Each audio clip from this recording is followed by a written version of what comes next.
Today I'm going to talk about Emily Waltham, the most hated character on Friends. I've seen on TikTok, I've seen on YouTube in comments how much people hate Emily. And when I was watching the show, all I could think of was, poor Emily. She didn't deserve that. And I've never been able to understand why people villainized her so much. But then I found out reasons to assume why that's the case.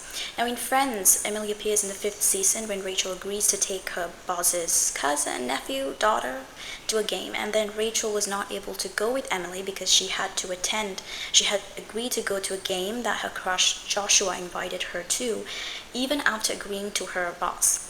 And then she practically begs Ross, his former partner, to take Emily to the game. And when Emily is first introduced, she's soaking wet, and she's come way back from England, and she was very stressed as she arrived to the friend's apartment. And then she was told that Rachel will not be able to escort her to the game, and she runs away pretty mad at them. That's when Ross goes after her, and then eventually we get to see that Ross gets engaged to Emily, and then Rachel, who has this huge history with Ross, who was in love with her since she was a kid, for decades. She shows up at his wedding minutes before Emily and Ross go to get married, and he says Rachel's name at the altar, and everything is just sabotaged. Now, Rachel really doesn't have a good history with Ross's partners either. She got really jealous of Bonnie, Phoebe's friend, who was a sweet, beautiful, and a nice girl who liked Ross, and she somehow made her cut off her hair to get a comical effect out of her, just to make Ross come back to her, or to at least for Ross to not like her anymore. And I remember the Dirty Girl, when Rachel got to know that Ross was dating this professor who was also gorgeous and pretty, she got pretty jealous. And countless times we portray Ross as a jealous, insecure person, while Rachel had many moments where she was being jealous and also sabotaged Ross's dates. However, the audience portrays Emily as the villain and Rachel as the victim. Why? Let's empathize with Emily for a minute. She sees that the person she was going to marry, and that marriage was proposed by Ross. It wasn't initiated by Emily, although she agreed to getting married. Okay, so let's empathize with her first. So she sees the person she was going to marry say his ex's name on the altar in front of all her relatives. The shock, the humiliation, the embarrassment this woman might have gone through was traumatic. Put yourself in her shoes for a second. The audience's bias towards Rachel, despite her sabotaging behaviors, can be explained by a few assumptions. In Friends, the group of 5 friends are the protagonists of the show. They were exposed to the audience for a long time before Emily came up. The more familiar you are with the characters, you will empathize more with them. We have seen the friends from season 1. We've seen their flaws, their story, their quirks, and we've seen them evolve. We see Rachel for the first time when she ran away from the altar, refusing to marry her ex-fiancé Barry, and as she comes into the coffee house looking for Monica, who she didn't even invite to the wedding, the audience is a pretty sympathetic view of Rachel, and she doesn't have anywhere to go, and her father has refused to give money to her, and he didn't approve of her actions, and she decided to become financially independent by looking for a job. Already Rachel was able to arouse some empathy as well as sympathy in the audience. It's a good first impression. And the group of friends is the main focus, the in-group, and Emily is just a stranger to the audience, the outsider. She's a side character who just pops out of nowhere. Now, this is a bit difficult for the audience to integrate into the story because we already support and we have already bonded with this warm, loving group of friends who sip coffee at the Central Perk every day. Accepting this outsider, this stranger into the narrative of the 5 friends is a bit tough. It creates this dissonance within the mind where we have already created this perfect match for Rachel and the perfect match for Ross. We've created that fantasy, and we don't like someone outside coming in and destroying any chance that fantasy of Ross and Rachel reuniting to be destroyed. We already have a favorite, and we don't want some outsider circling in around our perfect match like a vulture, which is how the audience saw Emily.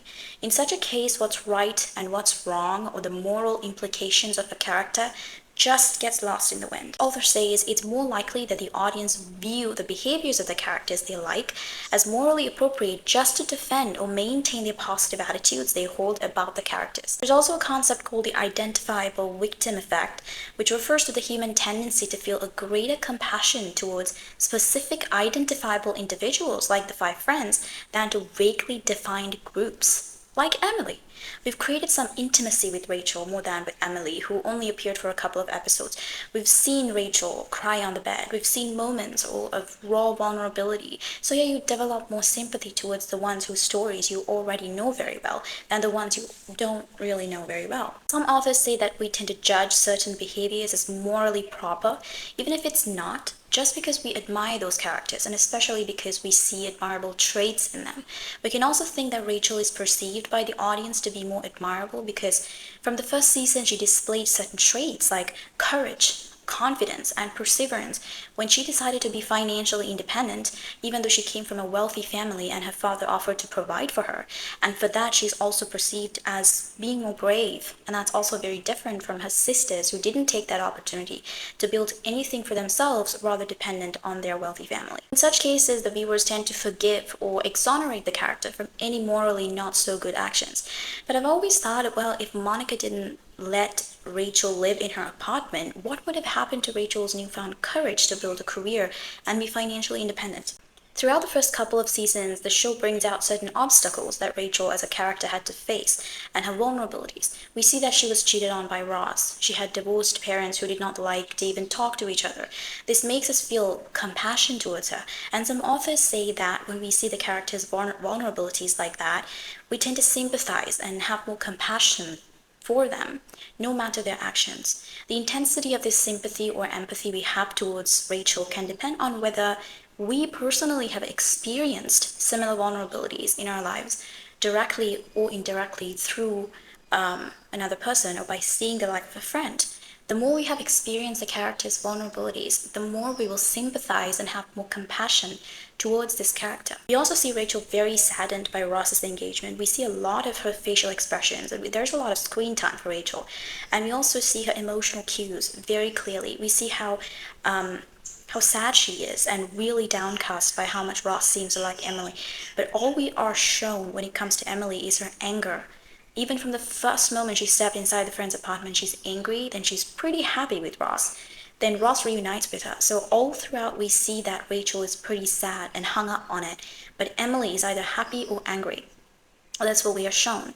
And we don't see that any other emotions beyond these two in the show when it comes to Emily. So it makes it easier for the audience to be on Rachel's side of things. We tend to just ignore any of Rachel's wrongdoings because we just think out of sight and out of mind. We tend to sympathize more with the character if we find them attractive in some shape or form.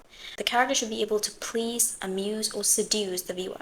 The physical appearances, the way that they move, their voices, their personality, this makes us ignore their moral wrongdoings through the halo effect. In Rachel's case, her popularity, beauty, sexual attractiveness, it covers up for any of her failures or offensive behaviors, and we tend to view her as an intelligent, successful, and genuine person.